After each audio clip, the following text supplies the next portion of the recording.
ano ang e-bike kasi alam mo, aano ko ng e-bike, magkano e-bike, tapos patenggel lang nila. Ay nako, paano? Nasabi ko, Si hindi na. Leia na yata presidente ng ano nila, asosasyon nila. Sabi ko, tindi mo, Leia, ikaw na presidente. Nung dating tanod, naging kapitan na. Nako, ang isasagot lang nun sa iyo, tawa-tawa lang yun si Oo Tan. nga. Alam mo naman yun. Ang tanga nga no, nung, di ba, nung nabenta na, di syempre, nagpamerienda ako doon. Pinahamak na naman ako, pamerienda daw ako, di nagpamerienda ako. Ngayon, binigyan ko sila ng, habi ko, yung sukli doon sa 500 na binigay ko ako sa inyo, yung 300 ka ko, ibili nyo na lang ng Alfonso, yun, mag-inom-inom kayo dyan. Itong Leia, patanga-tanga ang tagal doon. Aabutan ko din sana ng 200. Hanggang sa makauwi ako, di naman kami nagkita na. Siguro talagang Ay, inaantayan. siguro, putang inang Nancy na yun, para akong na ano para akong na sindikato di mo na ako inabutan. Di niya alam, aabutan ko naman talaga siya Sino ng nakabili? taga Pay 7 din. Hindi, ano yun, kaibigan din yun. Parang, parang kapitbahay, kaibigan niya yung, tapos, kumita din siya doon. Meron din siya doon 1,000. Kasi, 5 ang benta ko. Parang pinaano ko lang yung dati kong presyuhan. Binenta niya ng 6 mo. Di nagkapera siya ng 1,000. Ano ba, not bad. Wala akong matitisod sa kalsada ng 1,000. Pumayag naman ako kasi siya naghanap ng buyer. Di na ako nahirapan. Nagpirmahan na lang kami. Kalat-kalat na naman sa Pay 7 si Pilay na binenta ko daw yung aking linya kasi daw naghihirap na ako sa isip-isip ko. Sus, tingnan mo na lang ang vlog ko. Araw-araw pagkain ang vlog ko. Iyaan mo na sila. Hindi ko kailangan magpaliwanag sa inyo dahil araw-araw yun ang vlog ko. Bukod sa motovlog cooking ang vlog ko, sabi ko. Cooking, cleaning, syempre, yun ang buhay ko Alam naman kako mag-vlog ako nang hindi ko naman alam. Alam nga magpaka-trying hard ako, syempre hindi. Kanya-kanyang content lang naman yan Ano ba content ni... Ay, anong, yung laba? Kanya-kanyang laba o ikaw lahat? Ay, hindi. Ang laba, damit ko, damit ni Bunso. Sakop ko pa si Bunso dahil minor si Bunso Pero yung mga pamilyado na, sabi naman ng ex ko, hayaan mo na silang maglaba sa sarili nila kasi kawawa ka naman, hayaan mo yun sila. Di na, hayaan ko na sila maglaba. Pero yung bunso ko, sakop ko pa rin yun. Kaya pag pag sa labahin, kami ng bunso ko ang magkaano. Eh, yung linis ang bahay. Ha? Linis ang bahay. Ako, ano din, kanya-kanya, yung, di ba, 4 ang kwarto.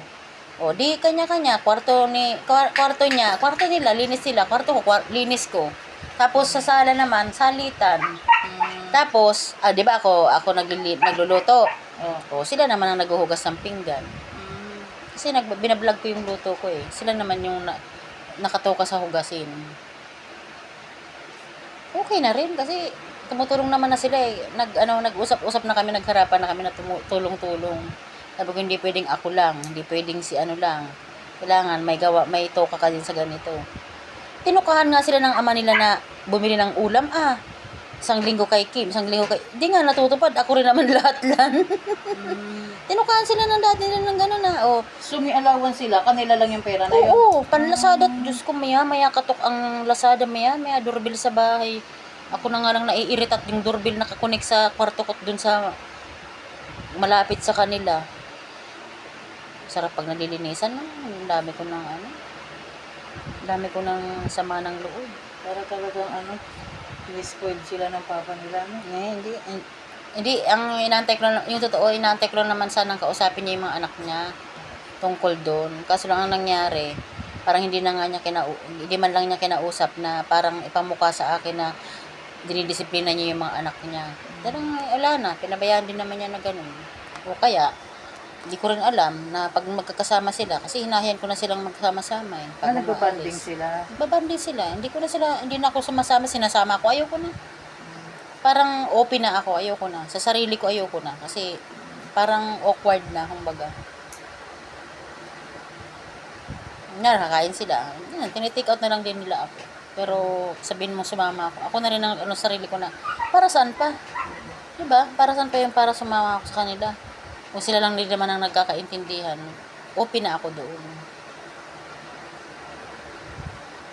Pero kahit anong mangyari, Parang ang ginawa niya sa akin, pa-victim siya eh. Alam mo yung tipong siya gumagawa ng himala, tapos kunyari, ako ang binibintang niya. Parang pa-victim ang ginawa paano, niya sa akin. hatid sundo sa airport? Hindi na, kusa na yun umuwi. Siya na lang mag-isa? Hindi na yun, dati na nagpapasundo yun sa amin, ngayon hindi na. Hinayaan ko na lang din kasi bakit ko naman pag-iintindihin pa. Gusto niya yun eh.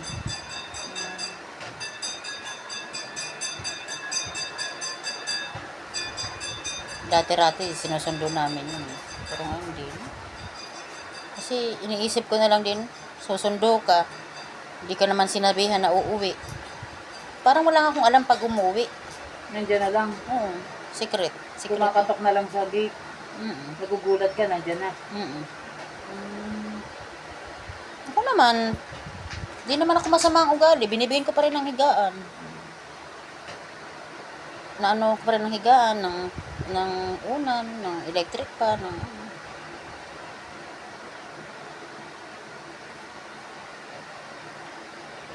Skulan. Saan ka ba nakakita ng bibili ng rep? Ang kasama yung nanay. Masyado namang mamasboy talaga nga naman. Hindi ko na yata talaga kayang tiisin. Ang sama ng loob ko nun, sobra-sobra ah. Ay, di dumating ang rip, nandiyan na yan. Ay, nanay niya, kasama niya. Kaya hinayaan ko na lang. Oh. Mamasboy din kasi. Pag namatay ang nanay niya, sinong Sa kanya. Bahala siya. Sabi ko nga, ang laki-laki ng bahay. Kung maayos sana yung ugali ng nanay niya na hindi chinisismis yung mga nangyayari sa amin, pwede naman siyang tumira sa bahay. Kaso nangungupahan lang siya? Oo. Kaso lang toxic eh. Patitirahin mo, lahat ng issue, kulang na lang. Para kaming araw-araw artista na sikat kami dyan sa lugar namin. Di nung nandyan Kaya, siya. prinaka ko yun, Lan. Sabi ko sa kanya, ayaw ko na rin. Alam mo kung bakit?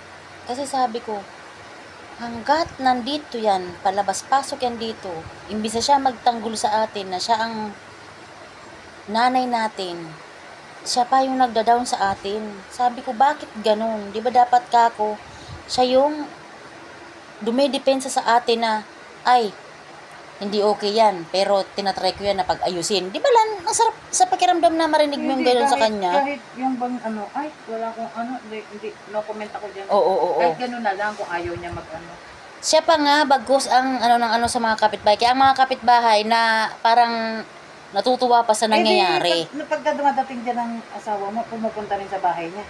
Doon sa Oo. upahan niya. Oo. Hindi ko naman inaano yun. Wala man akong pakialam. Minsan nga, pamilya sila, nagsiswimming sila. Hinahayaan ko lang sila. Wala, nasa loob lang din ako ng bahay. Minsan nagkukulong ako. Minsan, mapunta ako sa mga kaibigan ko. Ano sinasabi sa'yo ng bunso mo? Ang buso ko, apektado. Umiiyak yun pag ng sitwasyon na pag nag-aaway kami yung yung parang kasi nung nakakaraan hinihingi niya sa Ha? Yung? hinihingi niya sa akin. Doon ako nagwala. Sabi ko sa kanya, hindi ko yun ibibigay sa'yo dahil walang ibang makikinabang dyan kundi yung kabit mo. Ipaglalaban ko yan para sa mga anak ko. Ano sabi niya? Wala, di naman siya umano eh. Nung kinukuha niya? Ganun naman. At naririnig ko, nung kala niya tulog na kami, madaling araw yun eh. Hinuhuli ko din eh. Naririnig ko rin talaga nakausap. Ayaw pumayag na ganito. Sa isip-isip ko eh. Subukan niya akong mamilit at putang ina. Pag hindi ko sila, ako hindi lang umiimik. Pero pag ako nairita sa kanila, exposed talaga ang baho nila. Tamo. Paano niya inungkat yung sa titulo?